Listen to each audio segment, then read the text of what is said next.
Before we start our story, a quick note from all of us here at WooEnglish. We believe in learning English through engaging and captivating stories, presented in clear and simple sentences to make your learning journey enjoyable and effective. If you find today's story helpful, please press the like button to let us know. Your likes encourage us to keep bringing these stories to you. Don't forget to leave a comment with your thoughts or any questions you might have. We love hearing from you.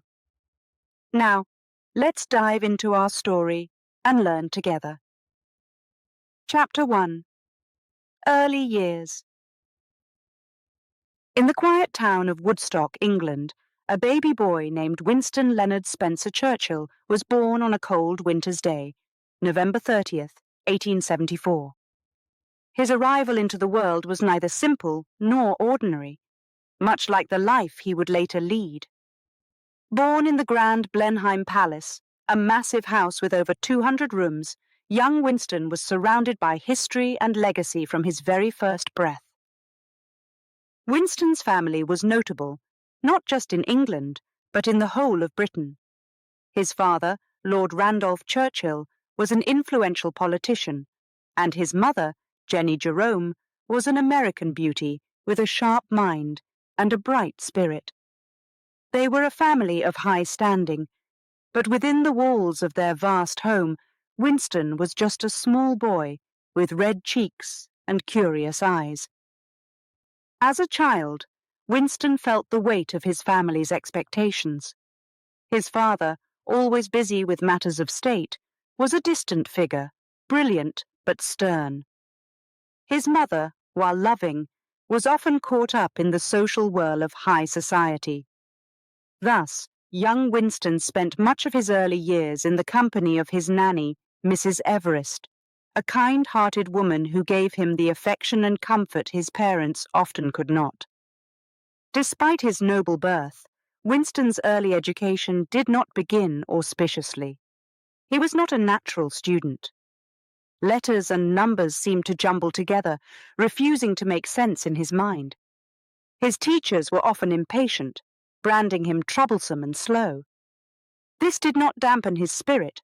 Rather, it kindled a fire within him to prove that he was more than they saw. At the age of 7, Winston was sent away to St. George's School, a boarding school that was strict and cold. He found the environment challenging and often felt lonely and misunderstood. The school focused on memorization and repetition, a method that did not suit the imaginative and questioning young boy. His reports from St. George's were less than stellar, often commenting on his defiance and his persistence in questioning his teachers, rather than accepting their teachings blindly. But it was during these formative years that Winston's love for the English language began to blossom. He found solace in books, losing himself in the adventures within pages, which were a stark contrast to the rigid structure of school life. Histories and stories of great battles and leaders of old filled his head with dreams and ideas, far away from the stern looks of his teachers. His poor academic performance led to a decision to move him to a different school. At the age of 8, Winston was enrolled in Miss Thompson's preparatory school. Here the atmosphere was slightly warmer, and the teaching methods more nurturing. Miss Thompson recognized Winston's bright mind and often encouraged him to express his thoughts and ideas, which were many and varied. Under her guidance, Winston began to flourish. His natural curiosity and bold spirit were channeled into debates and discussions rather than being suppressed. He learned to write essays, and although his spelling remained somewhat adventurous, his words carried a passion and clarity that were undeniable. It was also at Miss Thompson's school that Winston first showed interest in history and politics, subjects that echoed the discussions he heard at home but had never been part of. He listened to stories of great leaders, of battles that shaped nations, and began to dream, perhaps, of a similar path for himself. As his understanding grew, so did his confidence. Winston started to believe in his abilities, understanding that while he might struggle with some subjects, he could excel in others. This realization was pivotal. It was not about proving his worth to others anymore, but proving it to himself. Thus, the young boy who had once been seen as troublesome and slow was beginning to shape into a young man with a keen intellect and a bold heart. This was just the beginning of a long journey, a journey of a man who would one day become one of the greatest leaders in history. But that, of course, is a story for another time. Chapter 2: Teenage Years. When Winston Churchill was a teenager, he faced new challenges and adventures. His journey continued at Harrow School, one of England's oldest and most respected boarding schools. Here, among the historic buildings perched on a hill, Winston would spend some of the most formative years of his life. As Winston walked through the imposing gates of Harrow in the autumn of 1888, he carried with him the lessons of his past, both good and bad. The school was a place steeped in tradition, where expectations were high and the pursuit of excellence was relentless. For Winston, who had often felt misunderstood by his previous teachers, this was a chance to start anew. At Harrow, life was structured and disciplined. The days were filled with classes, sports, and study time. Winston, with his sharp mind and boundless energy, found both friends and challenges in this new environment. Unlike his earlier school experiences, he did not shrink from the rigors of Harrow. Instead, he met them head-on. Winston's first year at Harrow was not without its struggles. He found himself in the lower division of his class, and his academic performance was middling. Mathematics and Latin, in particular, proved difficult. However, what he lacked in natural aptitude for these subjects, he made up for with a growing interest in history and English. His teachers noticed his eloquence and his ability to argue effectively in debates, a skill that would later define his public life. One of the most significant aspects of his time at Harrow was the development of his leadership qualities. Winston was not content to follow. He wanted to lead. He joined the Harrow Rifle Corps, a cadet unit where he learned the values of discipline and responsibility. Here, in the structured environment of military training, Winston thrived. He was soon promoted, a testament to his determination and his ability to inspire his peers. Sports also played a crucial role in shaping young Winston. Although not naturally athletic, he did not deter from participating.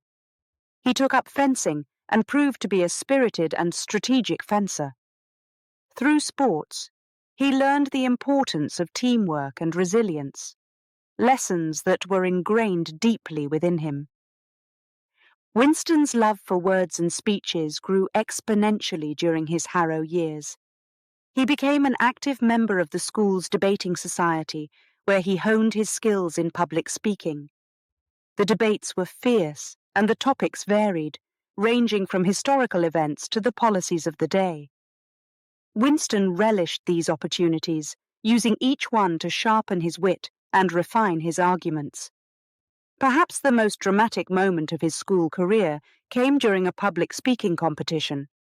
Winston chose a complex topic, one that required a deep understanding of history and politics. The hall was packed as students and teachers gathered to listen. When it was his turn, Winston stood confidently at the podium, his voice clear and compelling. As he spoke, the audience was captivated by his passion and his understanding of the subject. That day, he didn't just deliver a speech. He delivered a performance that won him accolades and respect. Outside the classroom and debating hall, Winston was known for his mischievous streak.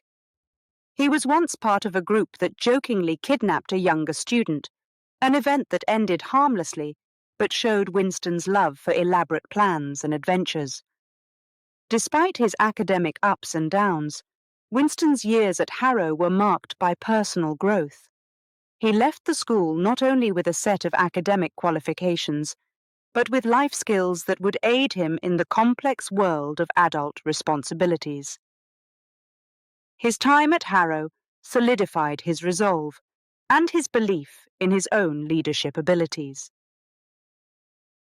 As Winston Churchill stepped out of the gates of Harrow, ready to face the world, he was no longer just the mischievous boy who struggled with Latin and mathematics. He was a young man with a clear sense of identity, armed with the power of words and a burgeoning leadership potential, ready to make his mark on the world. But as with all great stories, this was just the beginning. Chapter 3: A Young Soldier. The dawn of Winston Churchill's military career began not with a grand ceremony, but with the quiet resolve of a young man determined to carve his path in the world. After leaving Harrow, Winston was set on joining the British Army, and his journey to becoming an officer started at the Royal Military Academy, Sandhurst, one of the most prestigious military academies in Britain. Sandhurst was a place where future leaders were moulded, and discipline was the foundation of daily life. Winston, with his usual mix of enthusiasm and stubbornness, embraced the rigorous training which polished his leadership skills and prepared him for the challenges of military life. Upon graduating in 1895, Winston was commissioned into the 4th Queen's Own Hussars, a proud cavalry regiment. As a young officer, he was eager to see action and prove his mettle. However, his first posting was to Bangalore, India, far from the battlefields of Europe, where he had hoped to test his courage. Yet, this assignment would prove to be invaluable for the development of his strategic thinking and understanding of global politics. In India, Winston's life was a blend of military duties and intellectual pursuits. He was stationed in a country rich with history and culture, vastly different from the grey skies of England. The young officer spent his days in rigorous cavalry training, learning to master the strategies and tactics of warfare. But it was during the long, hot evenings that Winston's true passion was nurtured. He devoted himself to reading, absorbing works of history, philosophy, and economics, which broadened his horizon and deepened his understanding of the world. Winston was not content with just theory. He wanted to see and experience the world beyond the barracks. He took part in polo matches, which were not only a test of skill and courage, but also a way to connect with his fellow officers and the local dignitaries. He travelled extensively across the subcontinent, from the bustling cities to the serene countryside, each journey feeding his insatiable curiosity about the world. The desire for active service, however, was ever present. When the opportunity arose in 1898, Winston sought a transfer to the Sudan, where the British were engaged in a campaign to quell a rebellion. This was his chance to participate in a real conflict, and he seized it with both hands. In the Sudan, the situation was fraught with danger. The terrain was unforgiving, the climate harsh, and the enemy formidable. Winston joined the 21st Lancers and soon found himself in the midst of the Battle of Omdurman, a pivotal and brutal conflict that was part of the Mahdist War. It was here that Winston experienced the harsh realities of war firsthand. The battle was fierce, and the British forces, equipped with modern technology, faced a determined and courageous enemy. Winston's role in the battle was not just that of a participant. He was also an observer, analysing the tactics and decisions made on the battlefield. He witnessed the power of modern weaponry and the valour of soldiers on both sides, experiences that would deeply influence his views on military strategy and human courage. One of the most dramatic moments for Winston came when he found himself in a desperate cavalry charge against the enemy.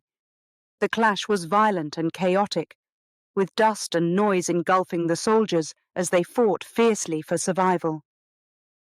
Winston, amidst the chaos, maintained his composure, his mind as sharp as his sword, leading his men with a courage that belied his youth.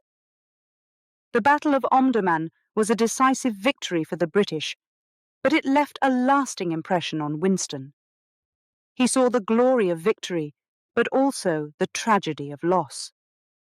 The young soldier returned from the Sudan with medals and commendations, but also with a profound understanding of the complexities of war. These early years of military service shaped Winston Churchill in ways that would influence his future path. They imbued in him a sense of duty, an understanding of leadership, and a profound respect for bravery. More importantly, these experiences laid the foundation for the man who would later lead his nation through its darkest hours. But those days were still ahead. For now, Winston was a young soldier, his eyes open wide to the world, his mind ever eager to learn and lead. Chapter 4. War Correspondent. As the 19th century neared its end, Winston Churchill found himself drawn not only to the life of a soldier, but also to the adventurous world of journalism. His experiences in India and the Sudan had whetted his appetite for writing, and he was eager to make his mark. Thus, as tensions flared in South Africa during the Boer War, Winston saw an opportunity. He would go to the front lines, not just as a soldier this time, but as a war correspondent. In 1899, Winston arrived in South Africa, armed with a pen and a strong desire to document the conflict. He joined the British Army, not in a military capacity, but as a journalist for the Morning Post, a prominent London newspaper. His task was to provide reports from the heart of the action, giving readers back home a vivid picture of the unfolding war. The Boer War was a complex and brutal conflict, pitting the British Empire against the Boer states of the Transvaal and the Orange Free State. The Boers, well acquainted with the terrain and skilled in guerrilla tactics, proved to be formidable opponents. For Winston, this was not only a chance to observe, but also to participate in history-making events. Winston's reports from the front lines were gripping and detailed. He wrote with a clarity and intensity that brought the struggles and strains of war to life. His descriptions of the dusty landscapes, the tense battles, and the everyday heroism of soldiers captivated his readers. He was not just reporting facts, he was telling a story, one that was real and raw. But Winston's adventure took a dramatic turn one November day. He was aboard an armoured train travelling through enemy territory when it was ambushed by Boer forces. The train was derailed, and a fierce skirmish ensued. Amid the chaos, Winston's instincts as a soldier kicked in. He helped to organise a defence and assisted in the evacuation of the wounded. However, despite his efforts, he was captured by the Boers. His capture was a significant event. Winston Churchill, the war correspondent and former soldier, was now a prisoner of war. The news made headlines, and his fate became a topic of concern and speculation across Britain. Winston was taken to a prisoner of war camp in Pretoria, where he was held with other British officers. But Winston was not one to be easily defeated. From the moment of his capture, he was determined to escape. The camp was well guarded, and the chances of success were slim, but Winston was resolute. His chance came just a few weeks into his captivity. One evening, under the cover of darkness, he took a bold risk. With a quiet determination, Winston scaled the prison wall and jumped into the unknown. The escape was fraught with danger. Outside the walls, Winston was alone, in enemy territory, without food or a clear plan. The next days were a testament to Winston's courage and resourcefulness. He hid during the day and travelled by night, using the stars to guide him.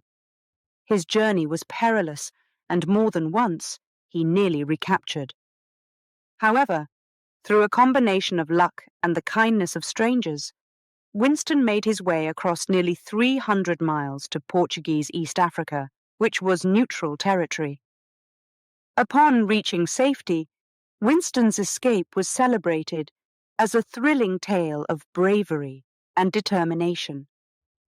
His return to Britain was met with acclaim, and his reputation as a daring and resourceful man was cemented.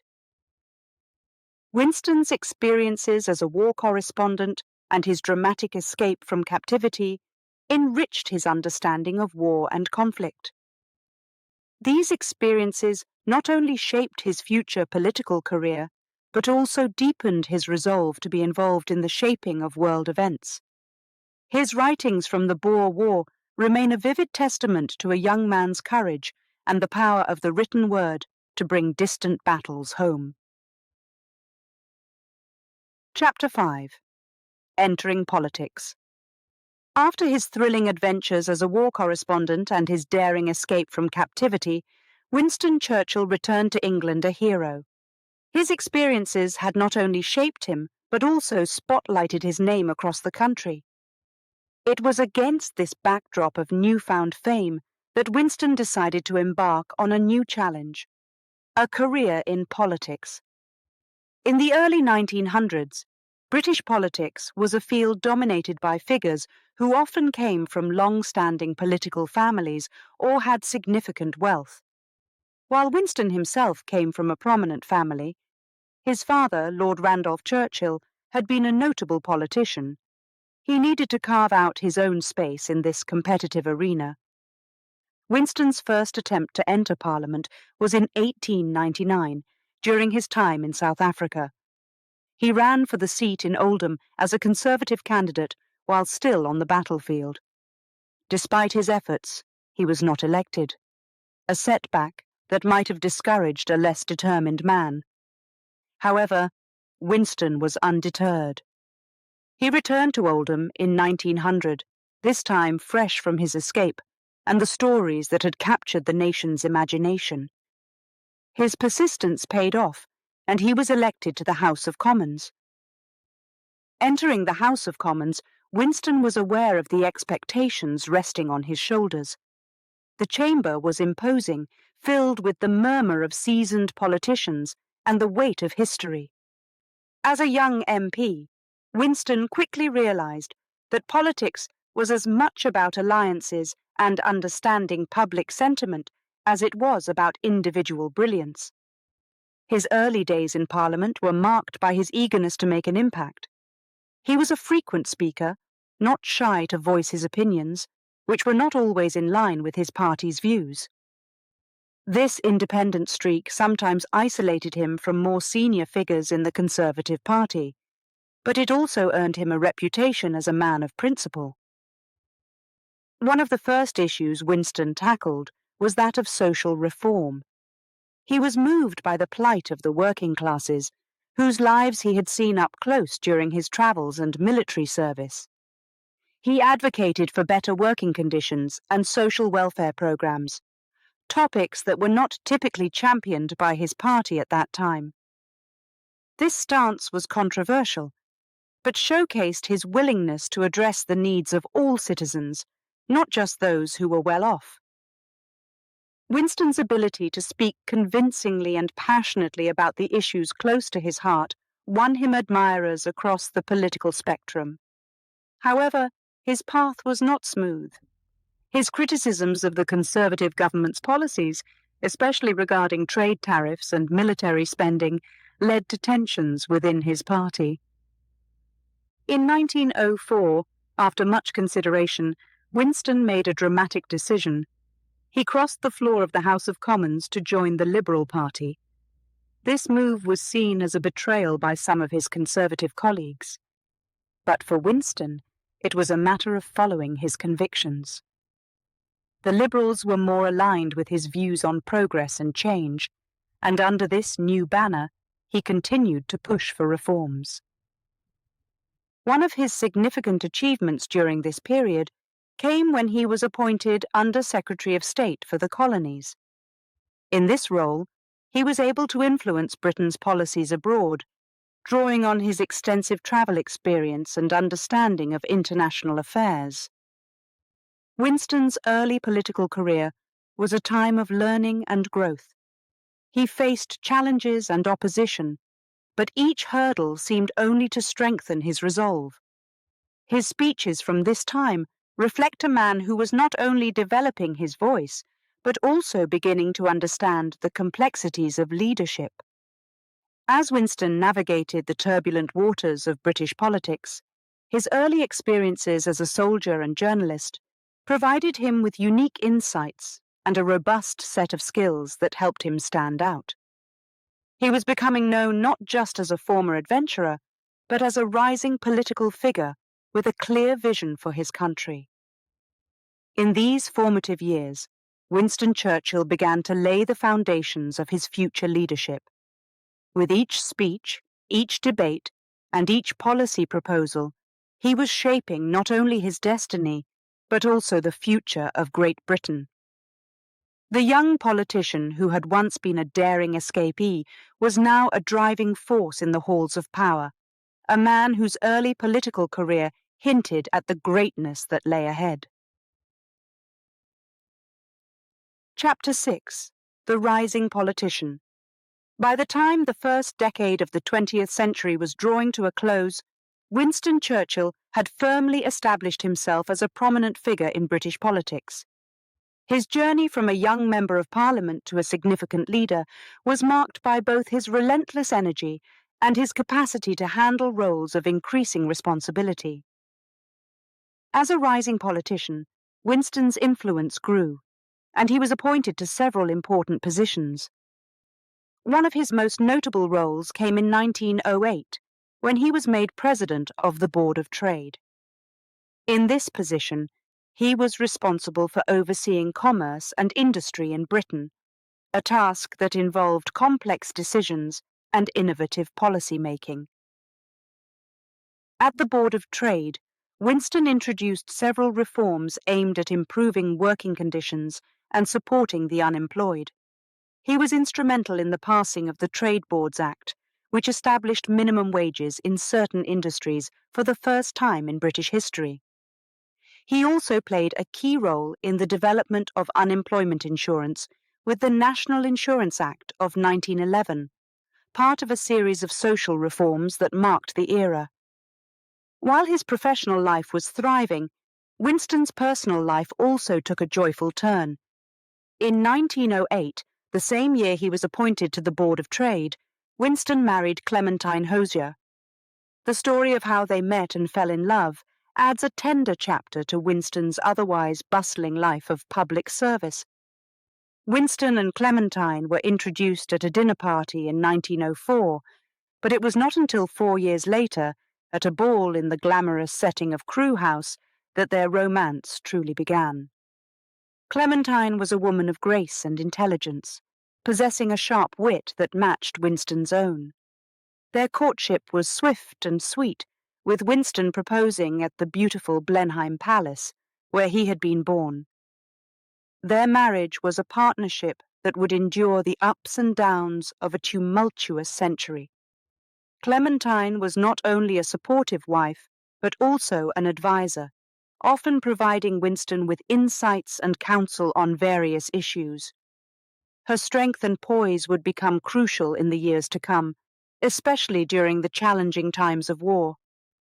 With Clementine by his side, Winston continued his ascent in politics. In 1911, he was appointed First Lord of the Admiralty, a significant position overseeing the Royal Navy. This role was critical, especially given the growing tensions in Europe that would eventually lead to the outbreak of World War I. At the Admiralty, Winston was a force of innovation. He advocated for the modernization of the naval fleet, pushing for the development of oil-powered ships over coal and promoting the importance of naval aviation. His foresight and dynamic approach helped prepare the Navy for the coming conflict, although not without controversy over his aggressive stance and readiness for war. Winston's time as First Lord of the Admiralty also tested his resolve and judgment. He was a key player in the naval arms race with Germany, a period of intense competition that saw both nations striving to outdo each other in naval power. His decisions during this time were sometimes criticized, but his commitment to ensuring Britain's naval supremacy was undeniable. As the clouds of war gathered over Europe, Winston's roles in government before World War I positioned him as a central figure in the national leadership.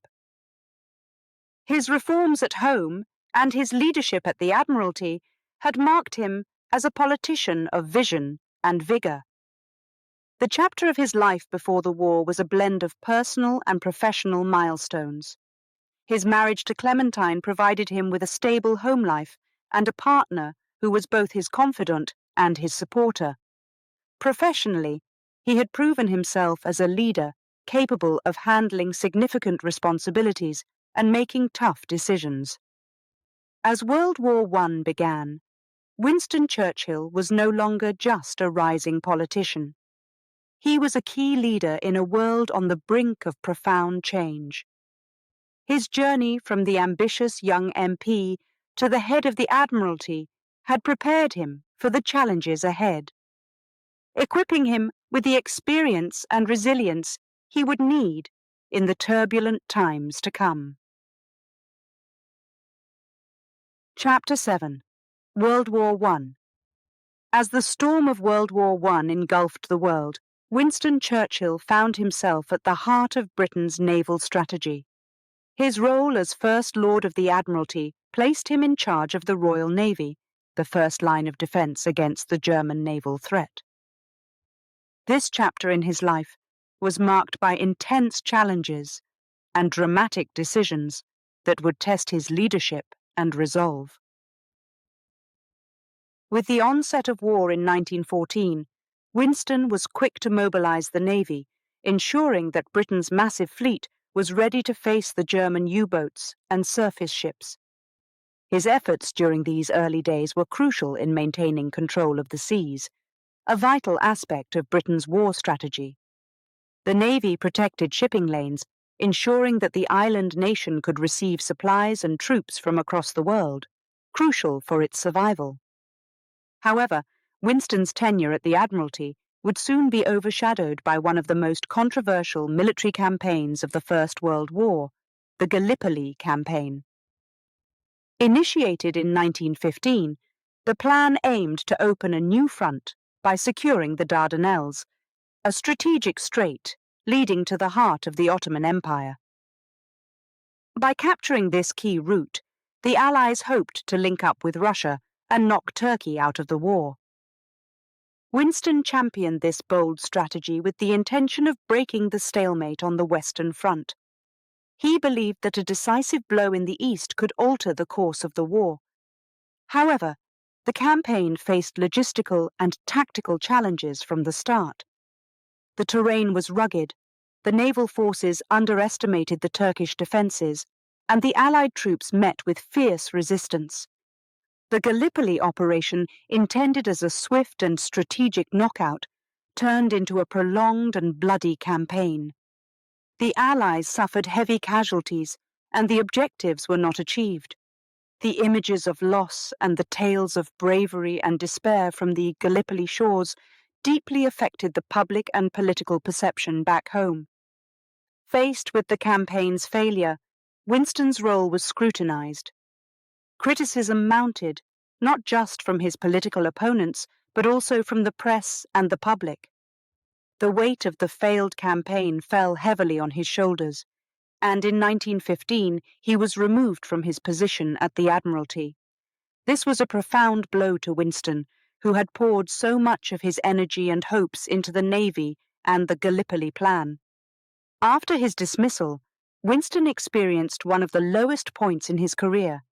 He was demoted to a less significant government position Chancellor of the Duchy of Lancaster, where his influence was minimal. Feeling sidelined and desperate to contribute to the war effort, Winston made a decision that was as unexpected as it was dramatic. He volunteered to go to the Western Front as a battalion commander. In France, Winston served with distinction, leading men in the trenches under the constant threat of artillery and machine gun fire. This period, though brief, allowed him to see the war from a soldier's perspective, gaining insights that would later inform his leadership. The experience also served as a personal redemption, a way to restore his spirits and prepare for future challenges. The aftermath of Gallipoli lingered in Winston's career for years, casting a long shadow over his subsequent political roles. However, it also taught him invaluable lessons in resilience and humility. Winston's journey through the trials of World War I, from the heights of power at the Admiralty to the trenches of France, was a testament to his complex character. A man capable of both great foresight and errors, but undeniably dedicated to his country. Chapter 8. The Wilderness Years. The years following World War I were a time of profound change and reflection for Winston Churchill. After his turbulent tenure during the war, he found himself gradually pushed to the margins of political power. These years, often referred to as his wilderness years, spanned the 1920s and early 1930s. During this period, Winston was mostly out of government, but he was far from idle. He devoted his time to writing and speaking, warning of new dangers on the horizon. After his resignation from the government, Winston found himself without the political influence he had once enjoyed. However, he did not fade into the background. Instead, he used his time to cultivate a different kind of influence. Winston turned to writing, a passion he had nurtured throughout his life. He penned several works during this period, including a highly acclaimed biography of his ancestor, the Duke of Marlborough, and a series of essays on contemporary politics and history. Winston's writings were not just exercises in historical narration, but were also imbued with his insights into leadership and statecraft. His work was characterized by a deep understanding of history and a unique ability to draw lessons applicable to the current times. His prose was clear and compelling, making complex historical and political analyses accessible to a broad audience. Beyond his literary endeavors, Winston was a prolific speaker. He traveled across Britain and the United States, delivering speeches that were both warnings and exhortations. His main concern during these years was the rise of Nazism in Germany. Winston had observed with increasing alarm the developments in Germany under Adolf Hitler. He was one of the few voices in the 1930s that warned of the threat Hitler posed to peace in Europe. His speeches and articles critically analysed the policies of appeasement adopted by the British and other European governments. Winston argued that conciliating a dictator would only invite aggression. These views were unpopular at the time, as many people, weary from the horrors of World War I, clung to the hope that peace could be maintained through diplomacy and concessions. However, Winston was undeterred by the lack of support from many of his political peers. He continued to speak out, drawing on historical examples and his understanding of military strategy to argue that preparedness and strength were the only reliable means of ensuring peace.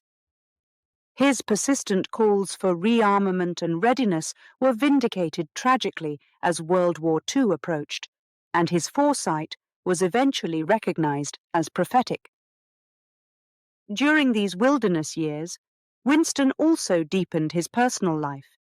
He spent time at his country home, Chartwell, which he had purchased in the late 1920s. There, he indulged in painting, a hobby that provided him with great solace and a way to recharge his mental energy. He also enjoyed the company of his family, whose support was a constant source of strength. The wilderness years were a test of Winston's endurance and conviction. Out of power, he could have easily receded into a comfortable retirement, accepting that his days of public service were over. Instead, he chose to stay engaged, using his pen and his voice to influence public opinion and warn of the dangers he foresaw. This period honed Winston's resilience and sharpened his perspective. The skills he developed, the knowledge he accumulated, and the convictions he solidified during these years were all crucial when he was called upon to lead his nation in its darkest hour. Thus, the wilderness years, though marked by political isolation, were far from a fallow period for Winston Churchill. They were years of preparation and warning, of writing and reflection. This chapter in his life underscored his commitment to his principles and his country, proving that true leadership involves perseverance and vision, even when one stands largely alone. Chapter 9. The Prelude to War. As the 1930s drew to a close, the world stood on the brink of another vast conflict. Despite the efforts to maintain peace, the aggressive actions of Nazi Germany under Adolf Hitler threatened to plunge Europe into chaos. During this critical time, Winston Churchill, who had been warning about the dangers of appeasement, found his political career revitalized. His persistent calls for preparedness and understanding of military strategy brought him back into the government at a time when Britain desperately needed experienced leaders. In 1939, as the situation in Europe deteriorated, Winston was appointed First Lord of the Admiralty once again, a role he had held during the first part of World War I. This return to his old post was symbolically marked by the same signal that had been sent to the fleet at the outbreak of the First World War. Winston is back. It was a sign that Britain was taking serious steps to ready itself for the imminent conflict. Winston's return to the Admiralty was met with relief by many in the military. His knowledge of naval strategy and his unwavering focus on strengthening the Navy were crucial as Britain prepared to face the formidable German war machine. Under his leadership, the Royal Navy was mobilized to its full capacity, safeguarding the waters around Britain and maintaining vital supply routes across the Atlantic. However, the most dramatic moment came in September 1939 when Germany invaded Poland. This act of aggression was the final straw that led Britain and France to declare war on Germany. World War II had begun, and Winston found himself at the center of Britain's military planning. Despite the declaration of war, the initial months were marked by a strange period of inactivity known as the Phony War. While there were no major land battles on the Western Front, Winston was busy enhancing Britain's naval defences and preparing for the long struggle ahead.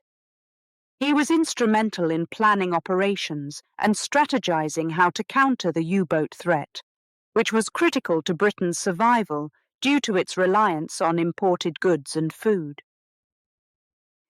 As the war progressed, Winston's role became increasingly prominent. His speeches to Parliament and the public were powerful and resolute, reflecting his determination to fight and his belief in the ultimate victory of the Allies. His words were not just meant to inform, but also to inspire and unite the people of Britain in the face of unprecedented adversity. In May 1940, the war took a dire turn as Germany launched a blitzkrieg attack against France and the Low Countries. The rapid fall of France shocked the world and dramatically changed the dynamics of the war. It was during this critical period that Winston's career took its most significant turn. With the resignation of Prime Minister Neville Chamberlain, who had lost the confidence of many due to his earlier appeasement policies, Winston Churchill was chosen to lead the country. His appointment as Prime Minister on May 10, 1940, was a pivotal moment in British history.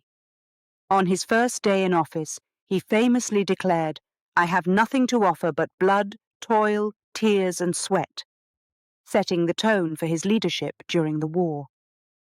Winston's ascent to Prime Minister marked the beginning of a new chapter in his life and in the history of Britain.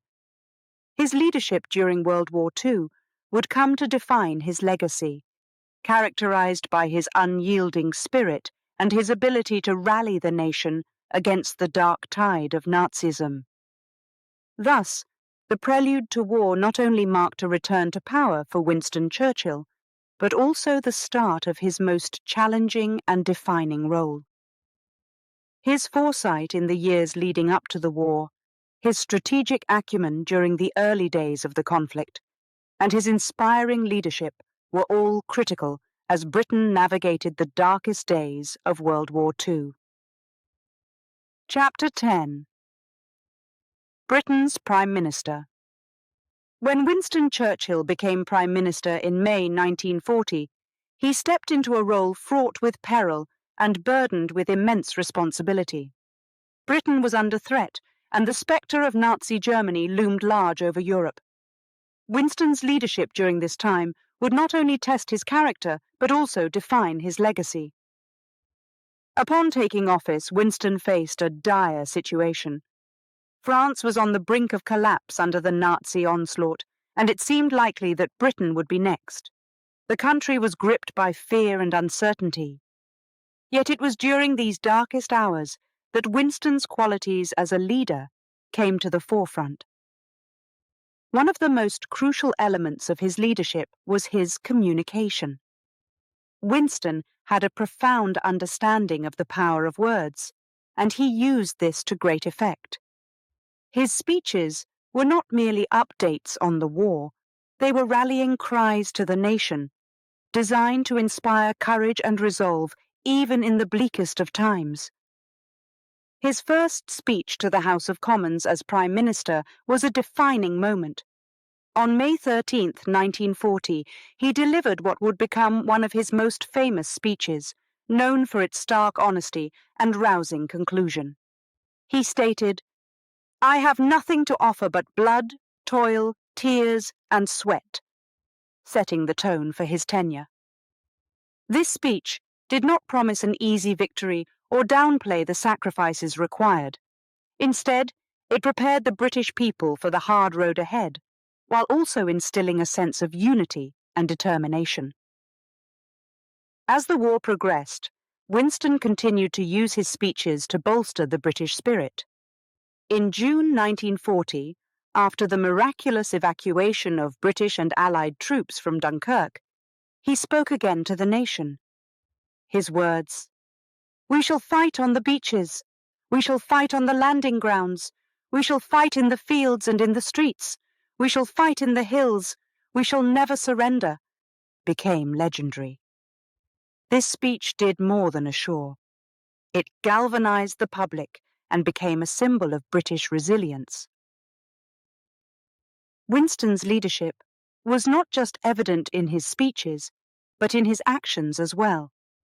He maintained a relentless schedule, often working late into the night and visiting various parts of the country, including areas bombed by the enemy. His visibility and refusal to bow under pressure served as a crucial morale booster for the British people. Throughout these dark times, Winston's ability to connect with the common man was vital. He was not seen as a remote figure. Rather, he was among the people, sharing their risks and their hardships. His visits to bomb sites, where he was often photographed with workers and victims, helped cement his image as a leader who was in the trenches with his people. Winston's strategic vision was also critical. He formed strong alliances, notably with the United States and the Soviet Union, understanding that Britain could not fight the Axis powers alone. His relationship with US President Franklin D. Roosevelt was instrumental in securing vital military support through the Lend-Lease program, which was crucial as Britain's resources were stretched to their limits. Moreover, Winston's tenure saw the planning and execution of several key military campaigns that would eventually turn the tide of the war. His leadership in these initiatives, while often collaborative, was marked by his willingness to take bold decisions, even when they carried great risks. As the war eventually moved towards a conclusion with the Allies gaining the upper hand, Winston's role as a wartime leader remained indomitable. His speeches and broadcasts continued to resonate, not just in Britain, but around the world. They were messages of endurance and hope, not only for the British, but for all who fought against tyranny. Winston Churchill's leadership during Britain's darkest hours was characterized by his indomitable spirit, his strategic mind, and his masterful use of language. These elements combined to make him not just a prime minister, but a national beacon during World War II. His tenure was not without criticism or challenges, but his resolve and dedication to victory left an indelible mark on British history. His leadership through those perilous times is remembered as a testament to the power of resilience and determination in the face of overwhelming odds. Chapter 11. The War Leader. During World War II, Winston Churchill's leadership was defined by crucial decisions and his relationships with other Allied leaders. These relationships were essential for coordinating military strategies and plans for post-war peace. As the war raged across continents, Winston faced some of the most critical decisions of his career. One of these was the choice to continue fighting when Britain stood almost alone against the Axis powers in 1940. Despite pressure to negotiate peace with Hitler, Winston was resolute in his commitment to fight on, believing that only complete victory would ensure lasting peace. Another key decision was his commitment to the Europe First strategy. Despite the Japanese threat in the Pacific, Winston agreed with US President Franklin D. Roosevelt that defeating Hitler was the priority. This decision shaped much of the strategic planning during the war, focusing resources and military efforts in Europe before turning attention to the Pacific. Churchill also played a pivotal role in planning several significant military operations. One of the most notable was the D-Day invasion of Normandy in June 1944. This operation, which Winston planned alongside American and other Allied commanders, was a turning point in the war. It involved a massive sea and air invasion that eventually led to the liberation of Western Europe from Nazi control. Winston's leadership style was also characterized by his hands-on approach. He was known for his detailed scrutiny of military operations and his insistence on being kept informed about all aspects of the war. His ability to make tough decisions quickly was crucial in a war that often required rapid responses to changing situations. Beyond military decisions, Winston Churchill's relationships with other Allied leaders were crucial to the war effort. His bond with Franklin D. Roosevelt was particularly significant. They shared a strong personal rapport, which helped ensure close cooperation between Britain and the United States. Their partnership was cemented through numerous conferences where they discussed military strategies and post-war plans. Churchill also met regularly with Joseph Stalin, the leader of the Soviet Union.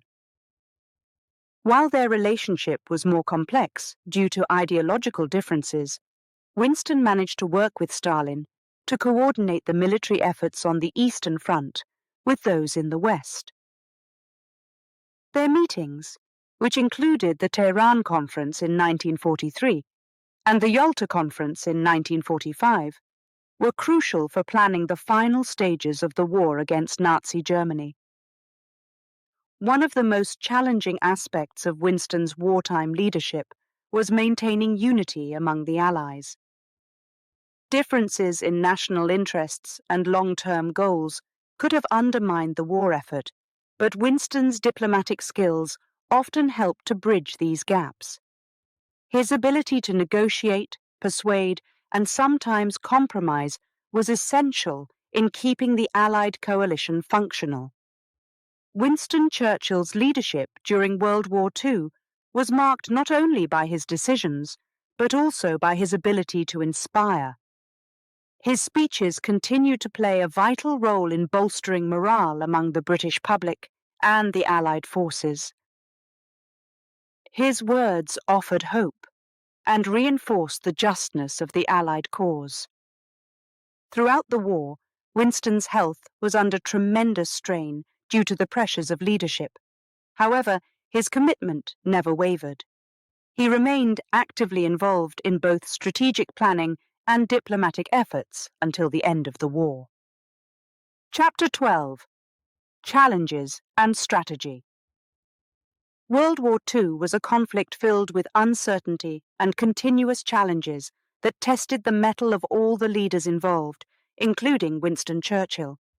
His leadership was crucial in navigating through the pivotal moments and turning points of the war, as well as in planning the strategies that would eventually lead to the Allies' victory. One of the first major challenges Winston faced during the war was the Battle of Britain in 1940. This battle was critical not only because it was a test of Britain's resolve to resist the powerful German Luftwaffe, but also because it was the first major military campaign fought entirely by air forces.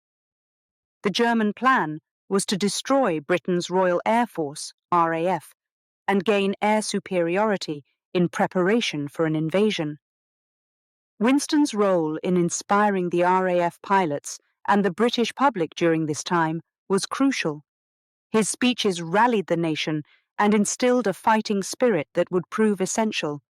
Never in the field of human conflict was so much owed by so many to so few, he famously declared, recognizing the pilots' heroic efforts.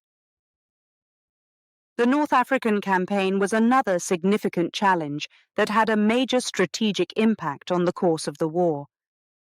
Here, Winston had to make difficult decisions regarding the deployment of troops and resources.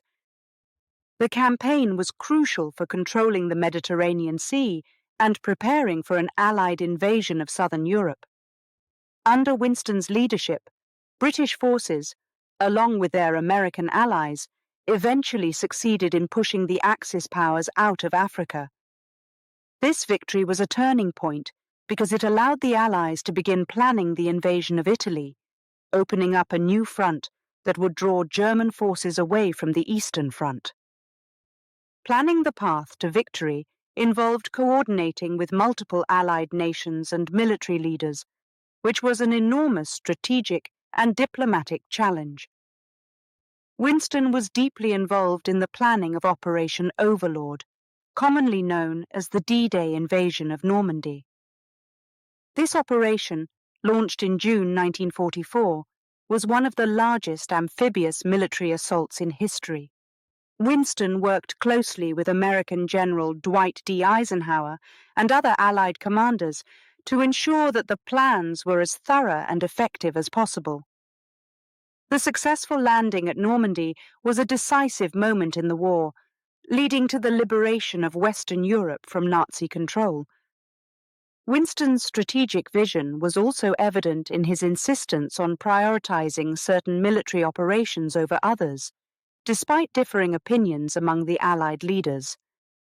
For instance, he was instrumental in planning the strategic bombing campaign against Germany, aimed at crippling German industry and reducing the German war effort's effectiveness. While controversial, the campaign was an essential element of the Allied strategy to weaken Germany from within. Throughout all these challenges, Winston's ability to maintain a strong alliance with the United States and the Soviet Union was crucial. His relationship with US President Franklin D. Roosevelt and Soviet Premier Joseph Stalin, despite their differences, facilitated a coordinated effort on both the Western and Eastern fronts. The Tehran and Yalta conferences, where the three leaders met, were pivotal in solidifying this cooperation and planning post-war Europe. In addition to military strategy, Winston was keenly aware of the importance of morale and public support. He continued to communicate regularly with the British public, ensuring that they remained informed and motivated. His speeches not only conveyed the harsh realities of war, but also fostered a sense of unity and common purpose among the British people and their allies. As the war drew to a close, Winston's focus shifted toward ensuring a peace that would prevent future conflicts of such a devastating scale. His foresight in the planning of the United Nations was part of his legacy in shaping a post-war world that aspired to cooperation and peace rather than conflict. Chapter 13. Victory and Defeat. The final year of World War II brought both triumph and surprise for Winston Churchill. As the war drew to a close with the surrender of the Axis powers, Churchill was hailed as a hero who had led Britain through its darkest times to a bright victory. However, the celebration was short-lived for Churchill personally, as he faced an unexpected political defeat at home. The end of the war in Europe came in May 1945, when Germany officially surrendered.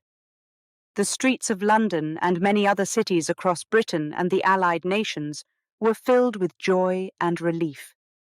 People celebrated the end of a long and devastating conflict, and Churchill was widely admired for his steadfast leadership during the war.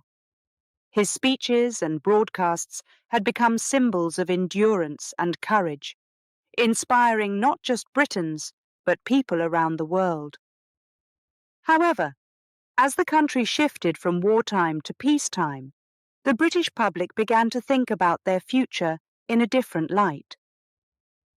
The general election of July 1945 was the first since 1935, and it brought to the forefront domestic issues such as housing, employment, and social welfare.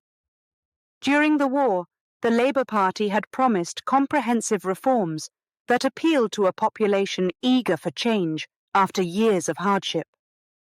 Churchill, while immensely popular as a wartime leader, was viewed by many as less suited to guide the country in peacetime. The Conservatives were seen as being more conservative and less inclined to implement the social reforms that many desired.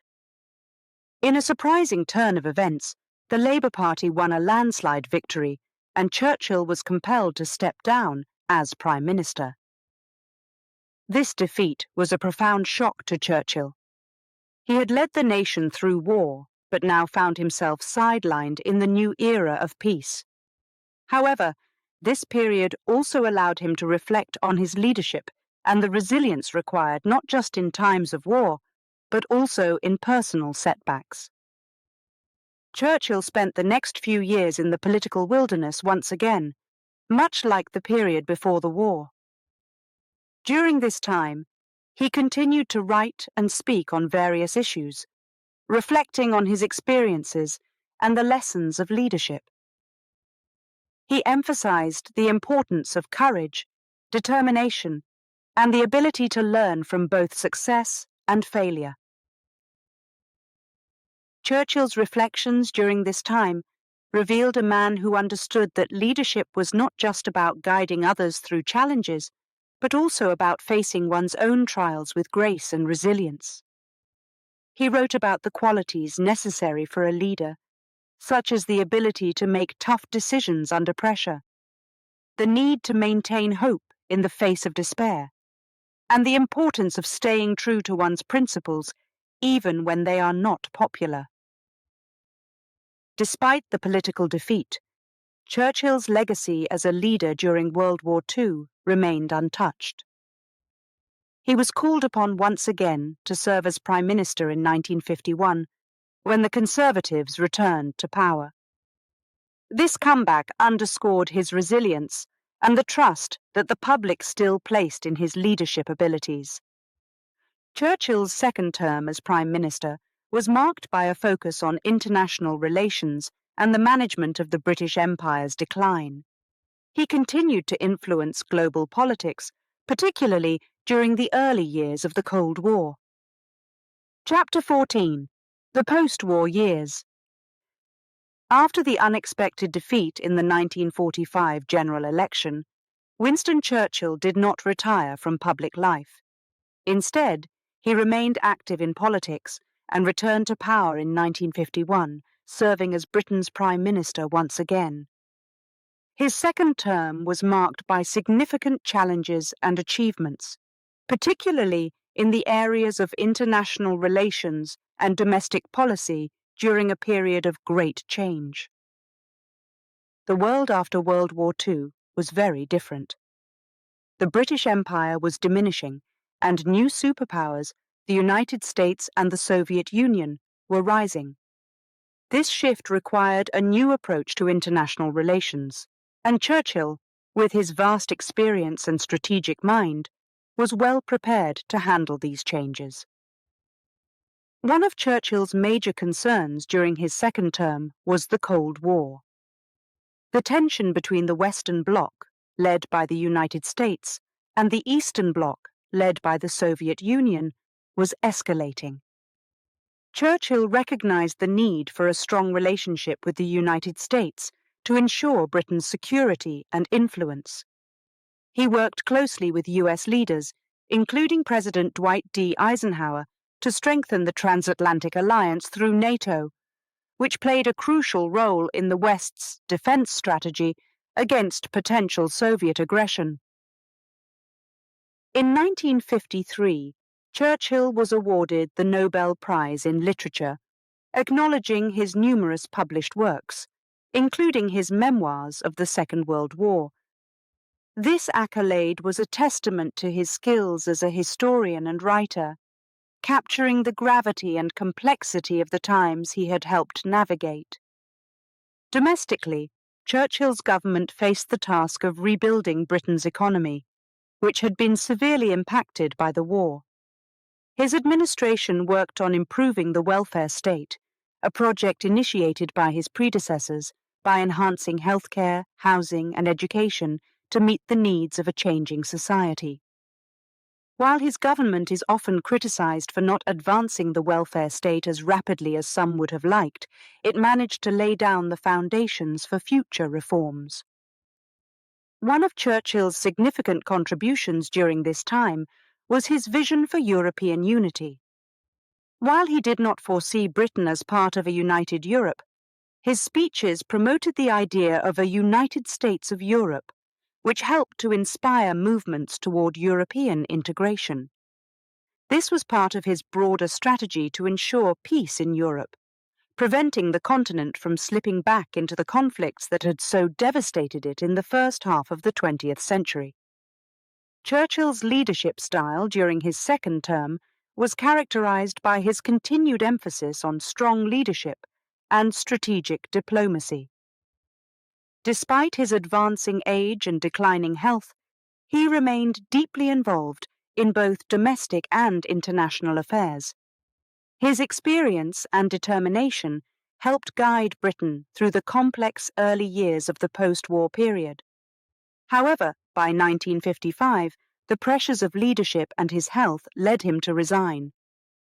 His decision to step down marked the end of an era, but his influence on British and world politics continued.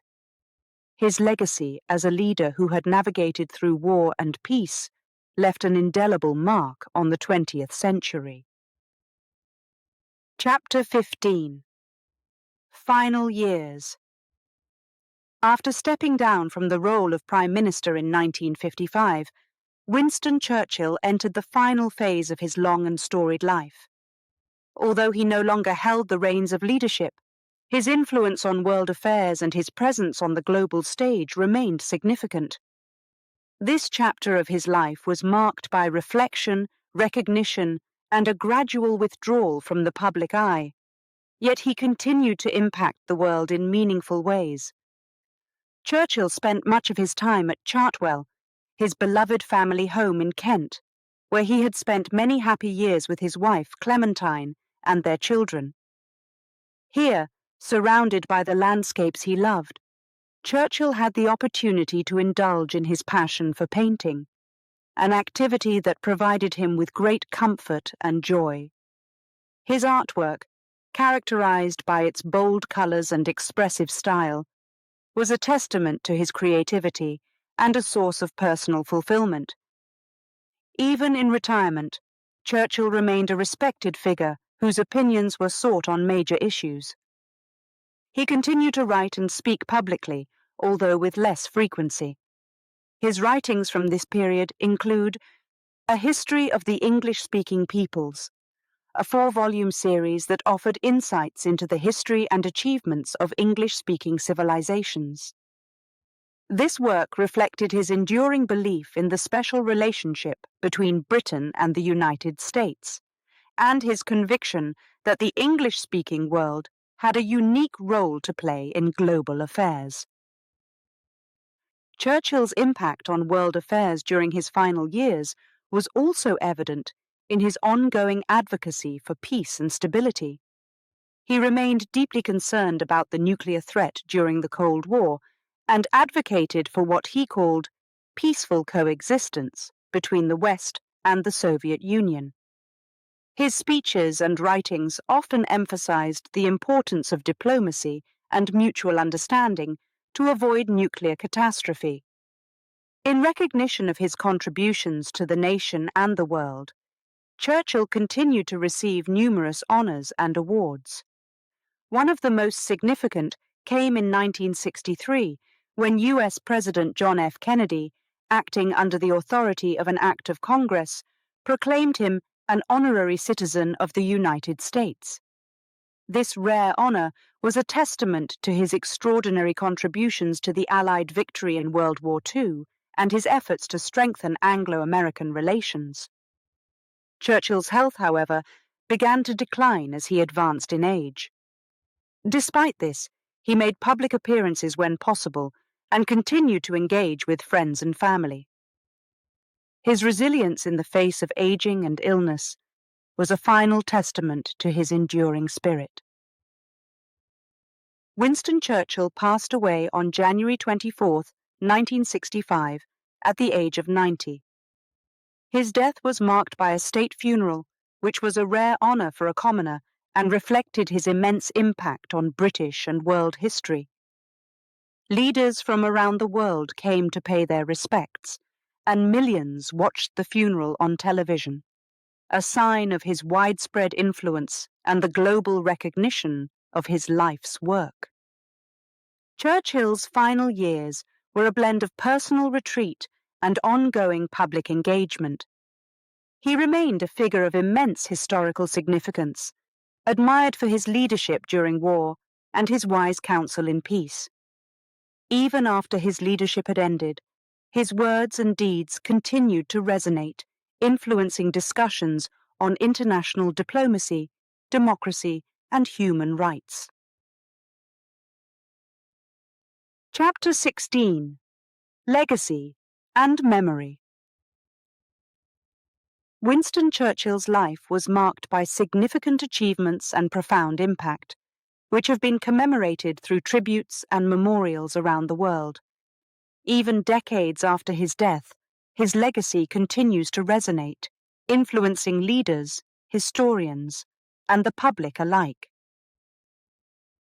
Churchill's impact is most visible in his leadership during World War II, which has been widely studied and admired. His determination, his eloquence, and his ability to inspire hope during Britain's darkest hours remain pivotal lessons in leadership. His speeches, filled with stirring rhetoric designed to motivate and galvanize, are still referenced today for their power and depth. Phrases like, "We shall fight on the beaches," and "Never was so much owed by so many to so few," have become embedded in the cultural memory, symbolizing resilience and courage. Beyond his words, Churchill's actions and decisions during the war helped shape the modern world. His role in forming alliances and his strategies during critical battles are studied in military and political science courses around the globe. His foresight in advocating for a united Europe and his warnings about the Cold War also highlight his understanding of global politics. Churchill's legacy is also preserved through numerous physical memorials and places named in his honour. In London, a statue of Churchill stands prominently in Parliament Square, a constant reminder of his contributions to British history. The Churchill War Rooms, from which he directed the war effort, are now a museum, offering insights into his leadership and the life of Britons during the war. Worldwide, institutions and scholarships bear his name, promoting values that he championed: leadership, perseverance, and vision. The Churchill College at Cambridge University, founded in his honour, focuses on science, technology, and innovation, reflecting his interest in progress and his belief in the importance of these fields for the future. Churchill's writing career, which earned him the Nobel Prize in Literature, also constitutes a significant part of his legacy. His multi-volume historical works, particularly The Second World War and A History of the English-Speaking Peoples, continue to be influential, offering perspectives on the events that shaped the world as it is today. These works not only solidify his reputation as a historian, but also ensure that his analytical and narrative skills are remembered. Moreover, annual events and programs that focus on leadership and history often cite Churchill's life and work as inspiration. Conferences and speeches frequently quote his determination and his strategic thinking, using his life as a case study in overcoming adversity through strong leadership. Churchill's impact extends into popular culture as well. Films, television series, and books about his life and role during World War II have helped cement his image in the public imagination. These portrayals contribute to the ongoing interest in his personality, his leadership style, and his policies. As we reflect on Churchill's enduring legacy, it is clear that his life was more than the sum of its parts. It was a series of chapters that together tell a story of a man who faced numerous challenges, some of which he overcame, and some which he did not.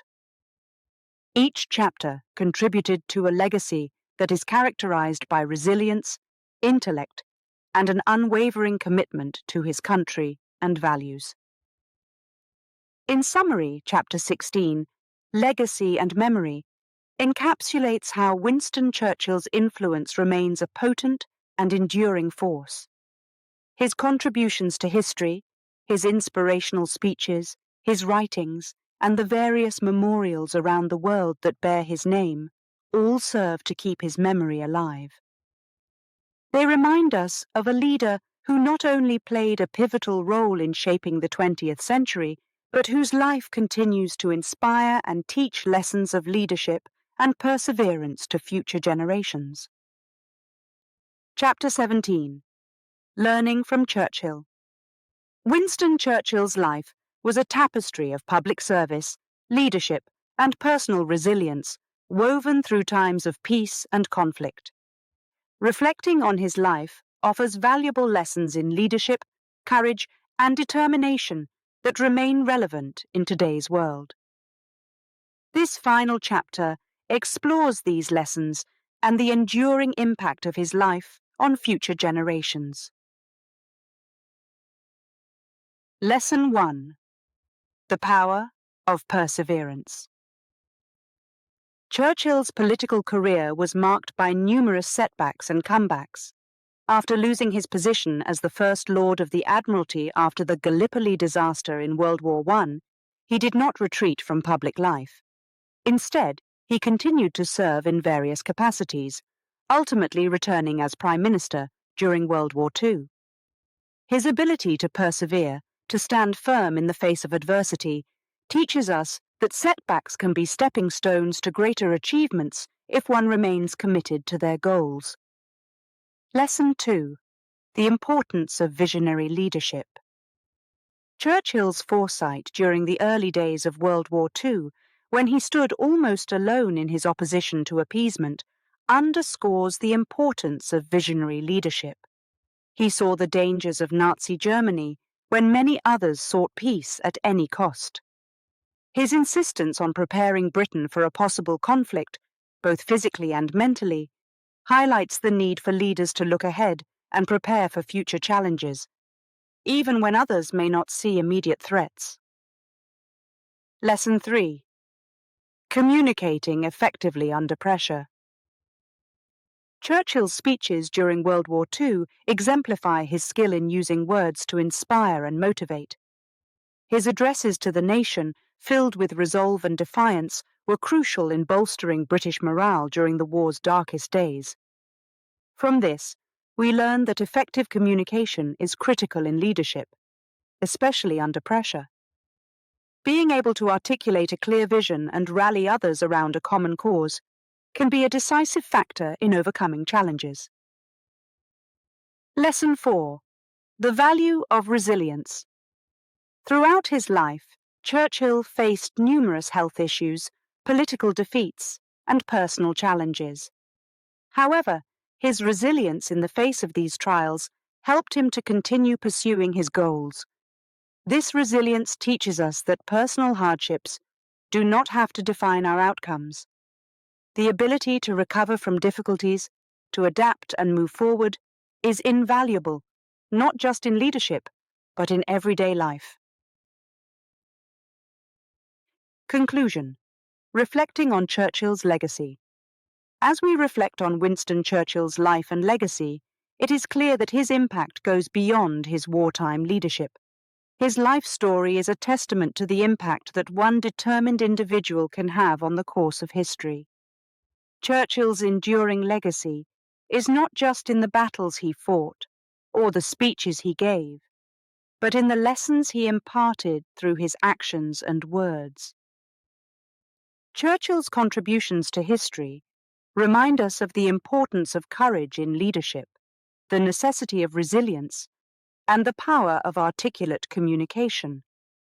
These lessons continue to inspire leaders around the world and offer valuable insights for anyone aspiring to make a positive impact in their own life or the lives of others. In sum, learning from Churchill means appreciating the complexities of his character and the breadth of his experiences. It means understanding that leadership involves not only steering others through smooth waters, but also navigating through storms. Churchill's life encourages us to face challenges with courage, to lead with conviction, and to speak with clarity, no matter how difficult the circumstances may be. His legacy teaches us that with determination and resilience, every individual has the potential to influence the world, regardless of the obstacles they may face.